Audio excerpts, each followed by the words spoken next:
Let's say about my age and you never smoked pot. I mean, absolutely never. I would say you probably didn't maximize utility. It depends, of course, on your preferences. If you really didn't want to do drugs or if you really had to live by the letter of the law, then maybe you did. Let's talk about macro versus micro, China versus the U.S.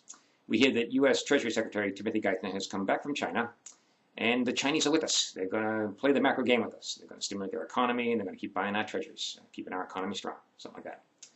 Well, I say look at micro. The Chinese work harder than we do. They work longer. They're actually smarter than we are. They have higher IQs. They're willing to take bigger losses. They've been building up capital. Now, for the longest time, we always beat them because we were more clever. We did the capitalist game a lot better.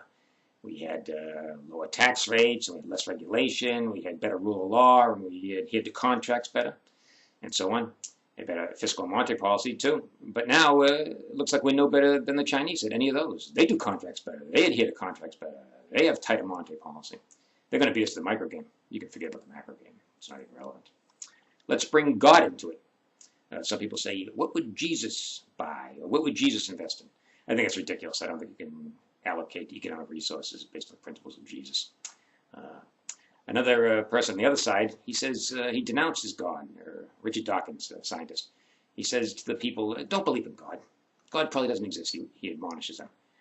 So stop worrying about God and start living your lives. Now, I don't care whether you believe in God or not, and I don't care whether he does, but I don't think you should be telling people to believe or not to believe in God, because I think they can decide for themselves. I think all over the world, people maximize utility. They know what they're doing. They're not fools. They don't have to be told not to believe in God.